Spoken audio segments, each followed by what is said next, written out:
বৃদ্ধির বাড়িটা একটা ভুতুড়ে জায়গা, এমনটাই সবাই বলতো, কিন্তু আমি বিশ্বাস করতাম না। দাদু দিদির মৃত্যুর পর বাড়িটা আমার হাতে আসলেও আমি খুব একটা আসা যাওয়া করতাম না। কিন্তু এবার কাজের দরকারে 2 দিনের জন্য থাকতে হবে। বাড়িটা এখনো তাদের জীবনের ছায়ায় মোড়া। দাদুর পুরনো চেয়ারটা, দিদির পিয়ানো, সবকিছুই যেন তাদের অস্তিত্বের প্রমাণ বহন করে চলেছে। রাত হতে শুরু করলো। বৃষ্টির পাতার আওয়াজ বাইরে থেকে ভেসে আসছে। বাড়ির প্রতিটি কোণে অন্ধকার ছড়িয়ে পড়েছে। হঠাৎ করেই আমি একটা আওয়াজ শুনলাম, যেন কারো কাঁদনির মতো। হৃৎপিণ্ড ধুকপুক করতে শুরু করলো। ভয় পেয়ে উঠলাম, কিন্তু নিজেকে শান্ত করার চেষ্টা করলাম। হয়তো বাতাসের ফাঁকি, কিন্তু আওয়াজটা আবারও শুরু হলো। এবার আরো জোরে।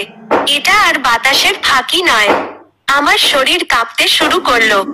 ধীরে ধীরে ঘরের এক কোণে নজর গেল আমার। সেখান থেকে যেন একটা জ্বলন্ত চোখ আমার দিকে তাকিয়ে আছে। ভয় আমাকে জবরি মারতে শুরু করলো। পা পাওয়া যাচ্ছে না। ধীরে ধীরে সেই জ্বলন্ত চোখটা বড় হতে লাগলো। আর তার সাথে সাথে শব্দটাও ভয়ঙ্কর হয়ে উঠল।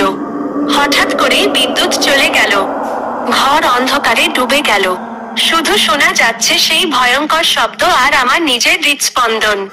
কিছুক্ষণ পরে আবার বিদ্যুৎ আসে। চোখ খুলে দেখি, ঘরটা খালি। কোনো ছায়া নেই, কোনো শব্দ নেই। শুধু আমি আর আমার দ্রুত বেড়ে ওঠা হৃৎস্পন্দন। সেই রাতে আর ঘুম আসেনি আমার। সারা রাত জেগে থেকেছি আলো জ্বালিয়ে।